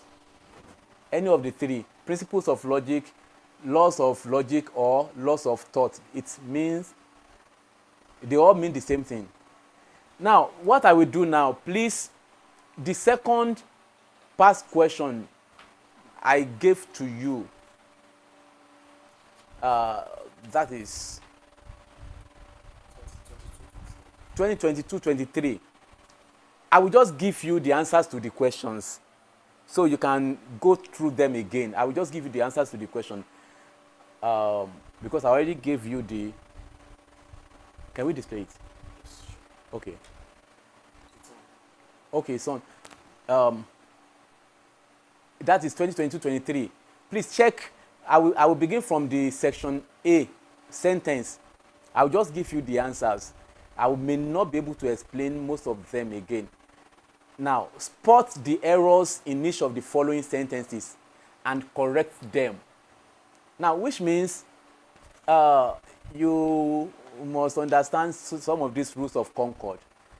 Now, you see that the questions have the same structure.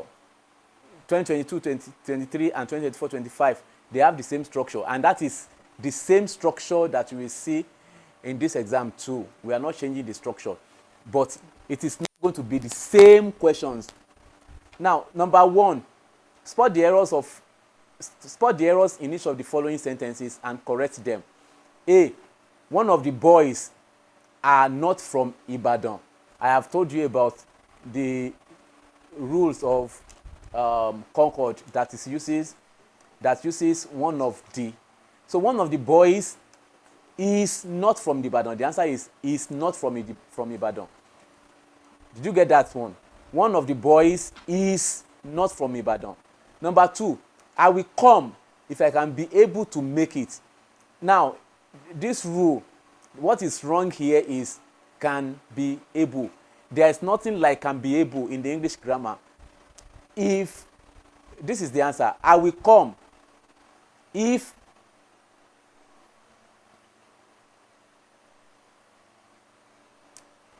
okay, the answer is I will come if I can make it, not if I can be able to make it. Can also mean be able. Can also mean be able. So you cannot repeat the same meaning twice. So I will come if I can make it, not I will come if I can be able to make it. So you remove be able. Be able means the same thing as can. So the answer is I will come if I can make it. Number C, I intend to barb my hair tomorrow.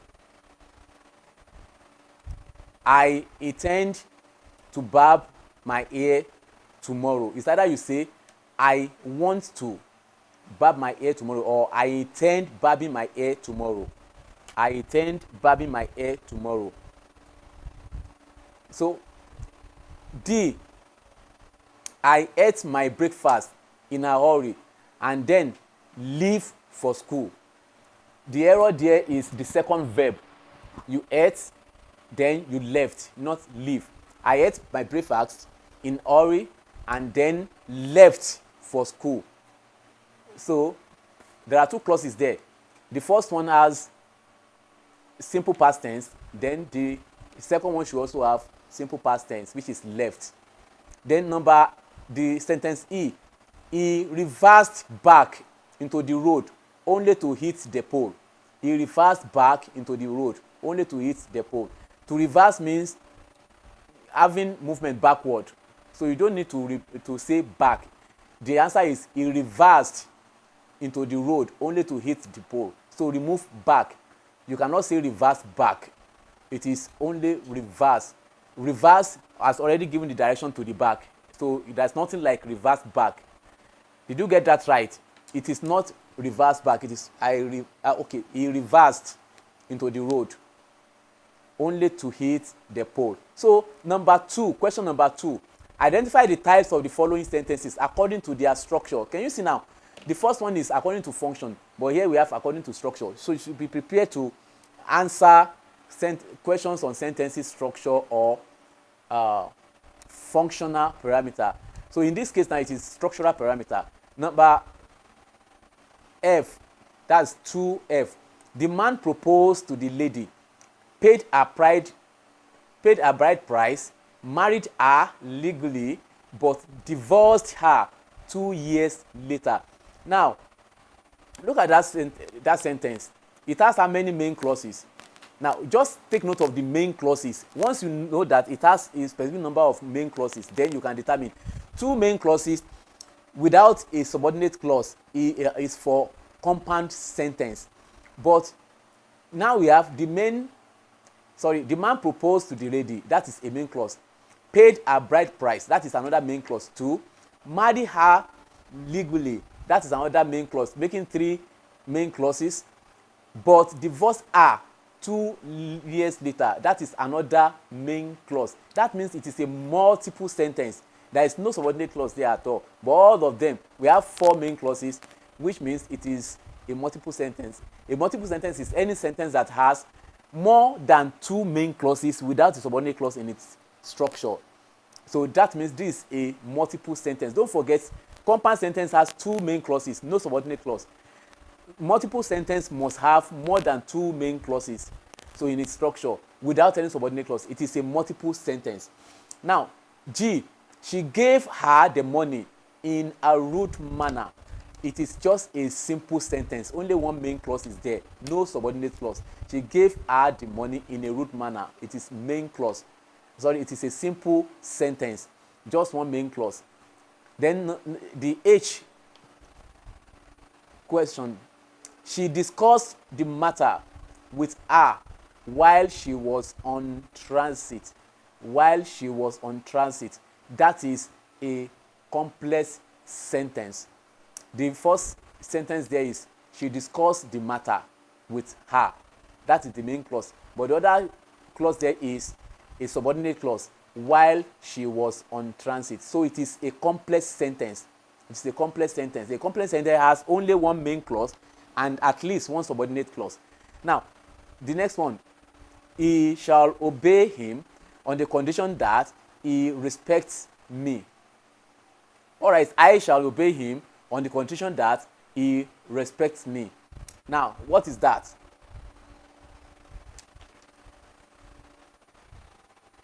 What is that? Can anybody give any answer there? How many main clauses do we have there? How many subordinate clause?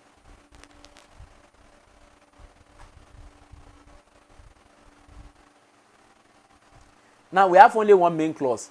The other clause there is an adverbial clause, which is a subordinate clause, on the condition that he respects me. So we have another complex sentence, 1 main clause and 1 subordinate clause. Now the last one, the woman was terribly hurt by her daughter's conduct. The woman was terribly hurt by her daughter's conduct.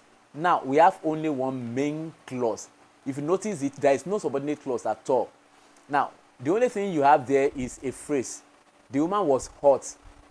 That's the main clause.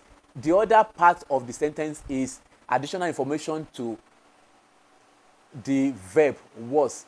Now, by her daughter's conduct.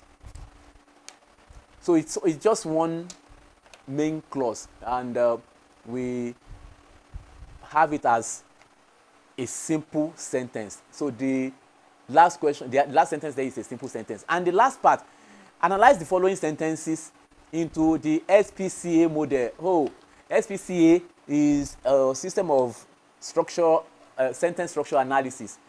And S there stands for subject, P stands for predicator, C stands for complement, and A stands for adjunct. In a sentence, there must be a subject. Then there must be a verb. The verb there is the predicator. Predicator means verb. Then complement C, adjunct A. So the first sentence, the woman came prepared. The woman came prepared. The woman is the subject of the sentence, which is S. Came, predicator. Prepared is an adjunct. That is adverb of manner. How did she come? She came prepared. So prepared there is an adjunct. So it is SPA. The summary is SPA. Then sometimes the madman acts intelligently. Sometimes the madman acts intelligently. So this sentence started with an adjunct. That is an adverb there. Sometimes adjuncts, the madman, the subject of the sentence, acts, predicator, intelligently. That is how, another adjunct. So it is adjuncts, that is A, S, P, A. So sometimes is adjunct, the madman is subject, act is predicator, intelligently is an adjunct. So then the next question, the woman is a lawyer. The woman is a lawyer. The woman is the subject, that is S. Is predicator, a lawyer, complement. That is SPC. SPC. The next one, H. On the way to the hospital, the man died. On the way to the hospital is additional information to the main clause there. On the way to the hospital is adjunct. The man, subject, died, predicator. So we have ASP. ASP.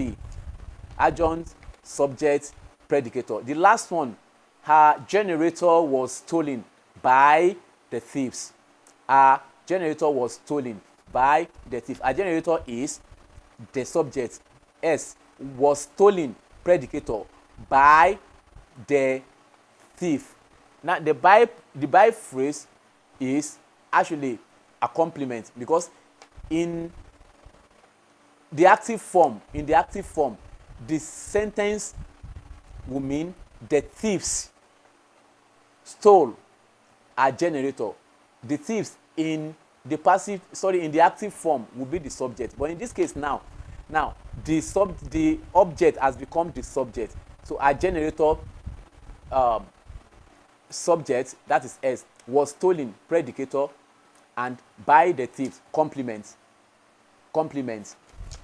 All right. Now let's see. I will leave the aspect of logic. I will go to the next one, the essay. The essay. Number one. Here only two topics were given. Topic number one: tertiary education in Nigeria, challenges and prospects. The 2023 presidential election in Nigeria, massive expectations. Now, this type of essay, you just have to create your ideas. Tertiary education in Nigeria, challenges, and the question is actually, what are the challenges and prospects of tertiary education in Nigeria? Just think about them. What are the challenges? You can have 3 or 4 ideas, like lack of infrastructure, lack of good teachers or lecturers, good lecturers in tertiary institutions, then government policy, which are not good for educational purposes, and some other things like that. You have several ideas that you can express in this. Just write them out and begin to develop them. Don't forget your introduction and your conclusion. Then you have a better essay. So let me go to the literature aspect. Using at least 2 poems from Charles Akinshete, Dance of a Savage Kingdom, or Why Wayode means Prayer of a Mother. Now that session, those are the 2 poetry books they use. In your own case now, it is Treasure Pod. So using at least 2 poems from Treasure Pod, discuss the social relevance of the poems. So in Treasure Pod, so there are some poems there that talked about social relevance. Now, in the society, what aspect of the social life of the society is any of those poems trying to explore? That is what it means. Then the second one, what they ask you to do there, discuss the relationship between theme and setting in the literary work. Now, when we ask you questions about themes, we are asking you the central ideas, those major areas where the poet is pointing to in the society, the central ideas. I've told you several things that could amount to themes in a literary work, like theme of joy, theme of sadness, theme of hatred, theme of love, theme of oppression, theme of... Look at those themes. What are the major ideas, the central ideas the poet is trying to project in the poem? So I mentioned them. So in this also poem, we have the following themes.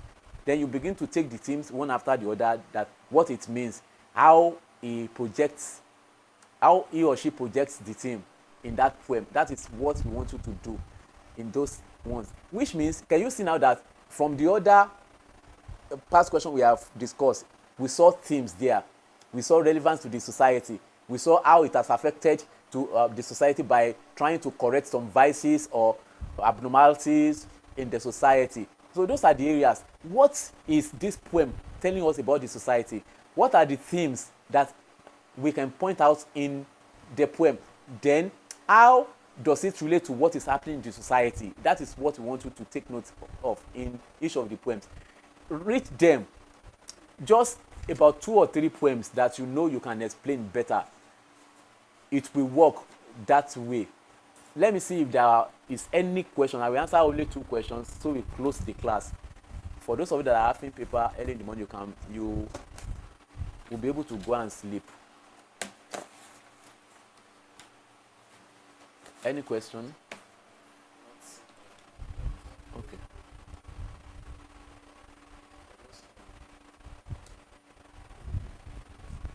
All right. Now, if you have people that missed this class, we are going to repost this lecture series in the channel, in that channel again. So you can ask them to go back to the channel and they will see it there. Any moment from now, they will see it there. It is still on that channel.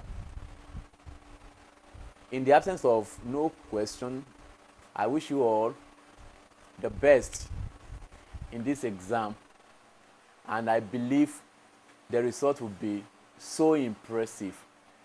I want you to make me proud. I want you to make me know that this is not a waste of time. So please do it well and come out in flying color. Good night. Thank you so much.